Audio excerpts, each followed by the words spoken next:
Nomadic Fanatic drives his illegal school bus to Skooliepalooza. Well, sure he did.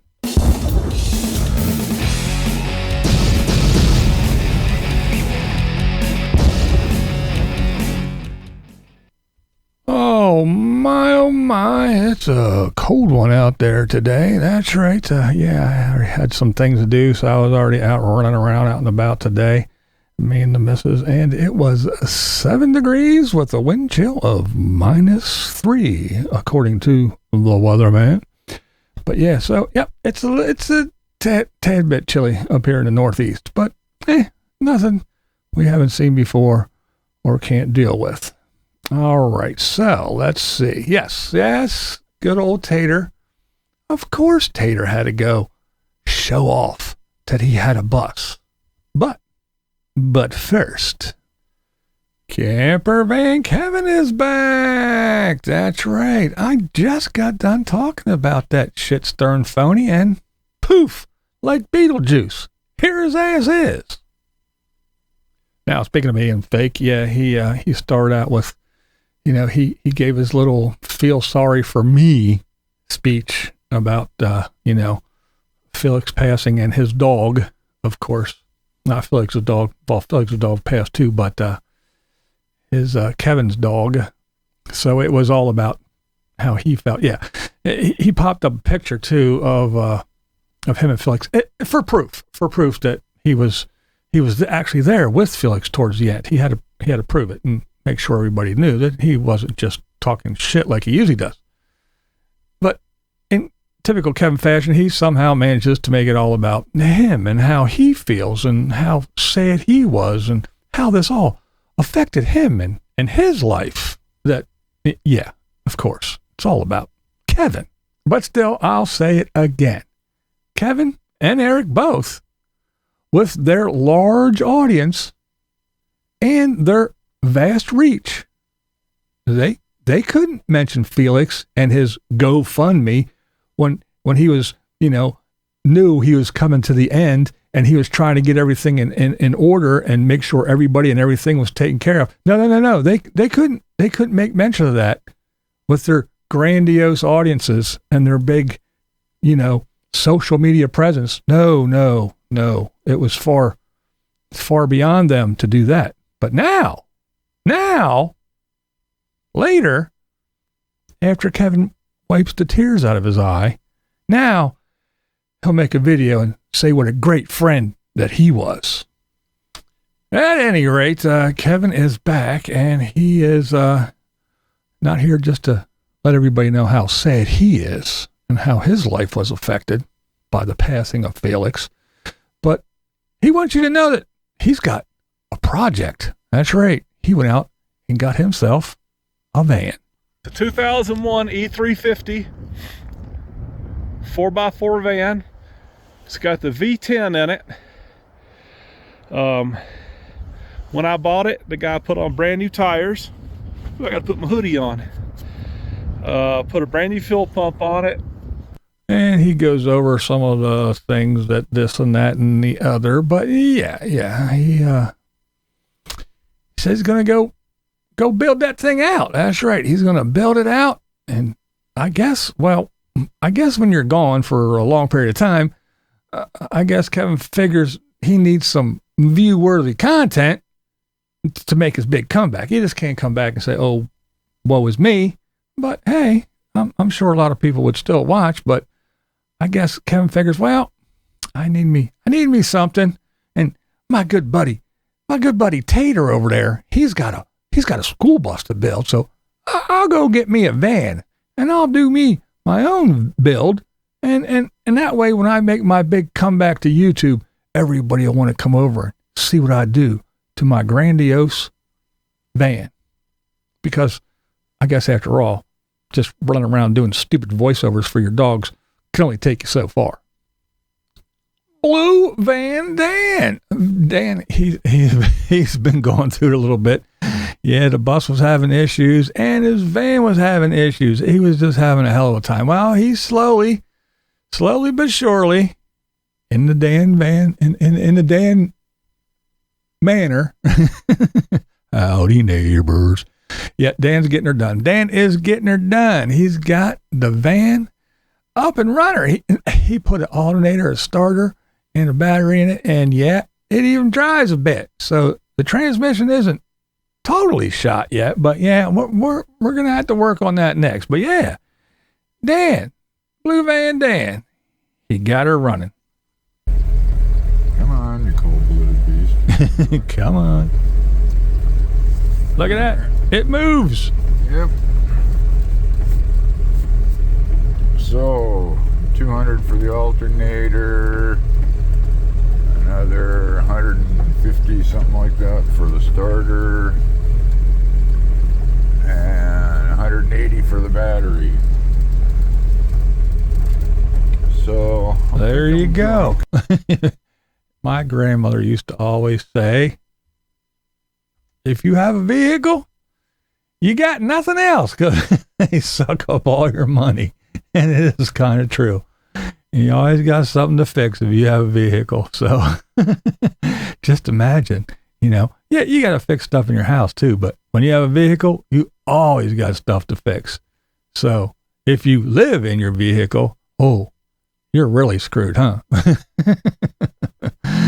Oh my. But yeah, hey, before we move on to the next topic, don't forget to join me on Thursday at 7 p.m. Eastern for Thirsty Thursday. That's right, the live stream.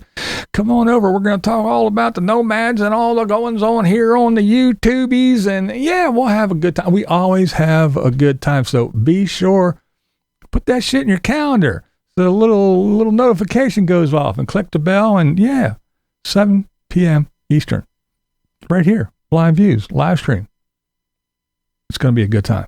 Don't miss it. All right, that's right. Nomadic Fanatic. Who the fuck is Nomadic Fanatic? He's that little dwarf that's out there in the desert building his bus. But yeah, he takes his illegal bus over to Skooliepalooza. Now, I know before you go, he didn't drive it to the day. I know he didn't have it out on the highway or anything. But nonetheless, it doesn't make it any less illegal in the state of Arizona to be driving around in a yellow school bus. It's a no-no. It's against the law. Now we all know Tater, of course he's going to Skooliepalooza, because Tater just wants to show up to show off. That's right. He likes to act like he's a big deal and show people all his fancy purchases. He likes to flex his little social media muscles and puff out his little chest and show off his big dumb hat and let everybody know that I got a school bus too, and I got motorcycles, and I got trailers, and I got a little hobo hut up in 7,000 feet in Sholo. And yeah, he just wanted to go run around and show off and act like a little big man, a little tiny big man. But the other thing is what he really wanted to do is he wanted to go and gawk around at everybody else's schoolie so he could steal some ideas. That's really cool, though. Well, I've yet to see an actual Thomas diesel pusher with a hitch that I can copy. But, again, more screen ideas. Yeah, that I can copy? Now, yeah. He says that he isn't doing it like everybody else. I'm not doing it like everybody else. He isn't following any rules. No. He's doing it his way. But he wants to see what everybody else is doing to steal ideas. I don't know. Now, don't get me wrong. There's nothing actually wrong with getting inspiration from others. But when you make such bold, defiant statements, it's, oh, don't tell me I should do it this way. I'm not doing it the way everybody else does it. I'm not following the schoolie rules. I'm not going to be like everybody else. I'm not doing what they're doing. It doesn't matter. I'm doing it my own way. So that's what I'm talking about. Yeah. Anybody, if you want to go get inspiration, then you go, oh yeah, that's a good idea. That's a good idea. But to be so no, it's the Tater way. Sure, I'm doing it wrong, but I'm doing it my way. I'm not doing it like everybody else. So that's what I'm talking about. Tater then shows his ineptitude by panning by his little door there with the chipped out wooden paint and the exposed hinges. Oh, yeah, and let us not forget the door with household glass on it. It's not DOT approved glass or any kind of thing like that. It's no kind of safety glass. It's just regular old panes of glass like you have in your house, in your windows, or anywhere else.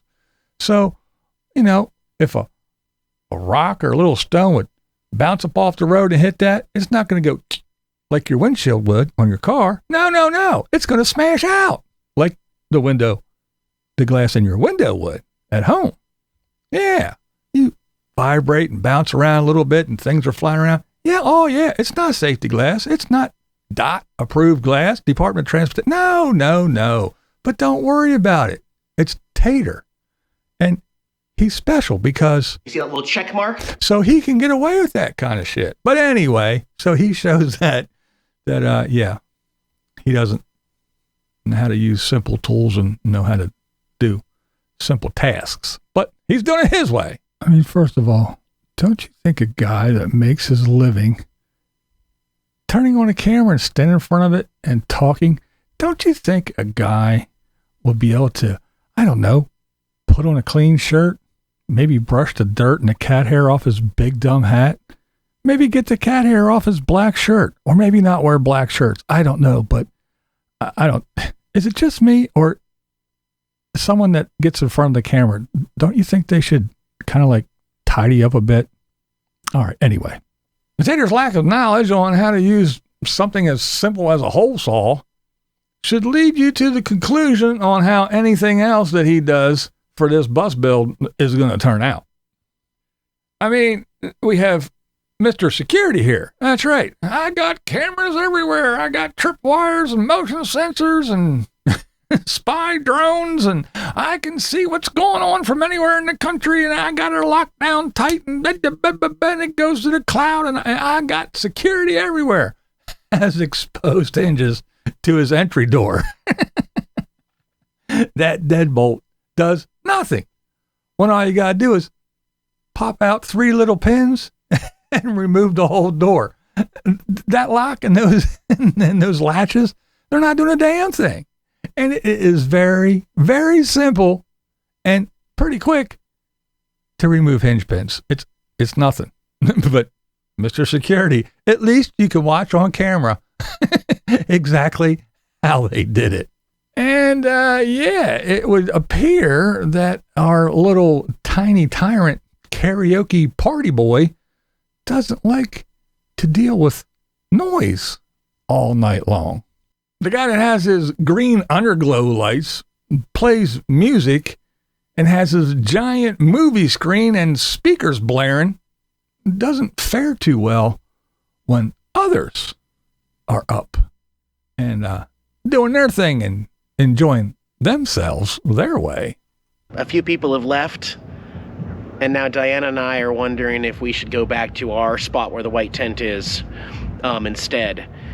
Again, one of the things here that's most difficult for me, and it's not going to be for everybody, but what's most difficult for me is that the sound never ends. So our party closed down by 10 o'clock yesterday, and you got to remember that I'm quite far away from the action.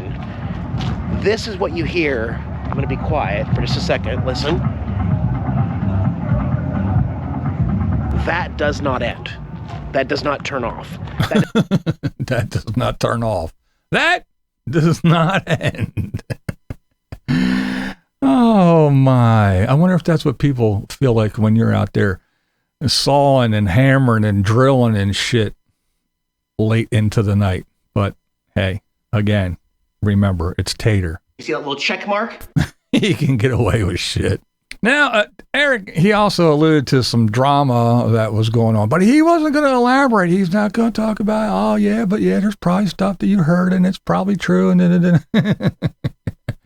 yeah, so he alluded to everything, but he's not going to say anything because he doesn't want to talk bad about things that he participates in.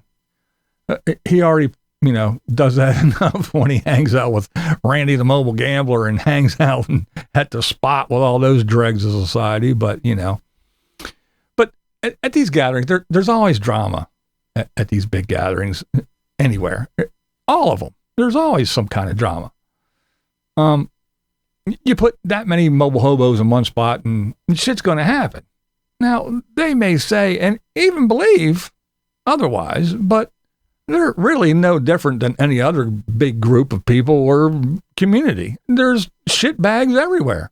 And yeah, even there. Now, if you dig around and you look a little bit, it doesn't take much, and you can find out that there's all kinds of little chitter chatter about stuff that was going on. There was talk about some... That was my skull.